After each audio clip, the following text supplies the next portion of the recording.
ఈ సమ్మర్ సీజన్‌లో ఎవరి హెల్ప్ లేకుండా ఈజీగా ఒక్కళ్ళు మాత్రమే పెట్టగలిగే వడియాలండి. అపార్ట్మెంట్‌లో ఉన్న వాళ్ళైనా సరే, ఎండ రాకపోయినా ఏ ప్రాబ్లమ్ లేదు.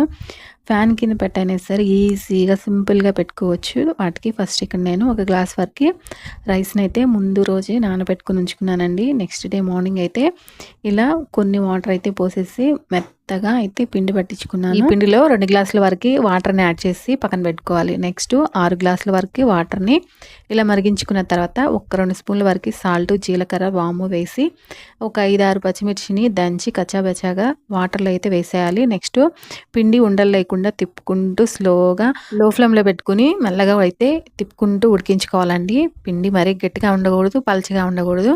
నాకైతే 20 నిమిషాలు టైం పట్టింది. ఇలా ఉడికేసాక పిండి వేడి ఉన్నప్పుడే ఇలా మనకి నచ్చిన సైజులో అయితే వడియాలు పెట్టుకోవచ్చు.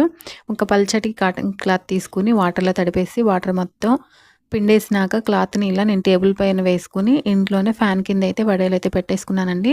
మీకు ఎండ అందుబాటులో ఉంటే ఎండలో పెట్టేసుకోండి. ఎండ అందుబాటులో లేని వాళ్ళు ఇలా ఇంట్లోనే ఫ్యాన్ కింద అయితే హై స్పీడ్‌లో పెట్టేసుకొని 2 డేస్ అయితే ఆరబెట్టుకోవచ్చు. ఈ విధంగా మొత్తం అయితే పెట్టేసుకుంటున్నాను. ఇక్కడ చూసారా మా పాప కూడా హెల్ప్ చేసింది. ఈ పనే కదా అన్ని పనిట్లో మా ప్రిన్సీ అయితే హెల్ప్ చేస్తూ ఉంటుంది. ఇక మొత్తం టేబుల్ మొత్తం అయితే ఇలా కంప్లీట్ అయిపోయింది. కాటన్ క్లాత్‌లో వేసుకొని పెట్టుకోండి. చాలా ఈజీగా ఉంటుంది. వేడి మీద పెడతాం కాబట్టి ప్లాస్టిక్‌ని యూజ్ చేయకపోవడమే బెటర్ అనిపిస్తుంది నాకైతే. ఇలా మొత్తంగా వడియాలు మొత్తం పెట్టేసుకున్నాక కొంచెం పిండి మిగిలితే చిన్న చిన్నగా చిట్టి వడియాలు అయితే పెట్టేసాను.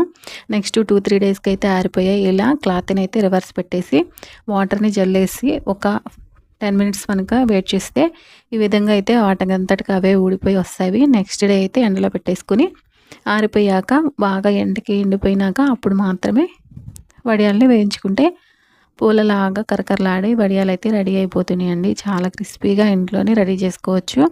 ఈ వడియాలని చారులో లేదా పప్పులో కానీ తిన్నామంటే చాలా రుచిగా అయితే ఉంటాయి. రుచికరమైన టేస్టీ అయిన వడియాలని మీరు కూడా ఇంట్లో ప్రిపేర్ చేసుకుని ఎలా వచ్చిందో కామెంట్ చేయండి. ఈ రెసిపీ కనుక మీకు నచ్చినట్టయితే చిన్న లైక్ చేసి ఛానల్ని సబ్స్క్రైబ్ చేసుకుని మరిన్ని వీడియోస్ కోసం నా ఛానల్ని ఫాలో అవ్వండి. Thank you for watching.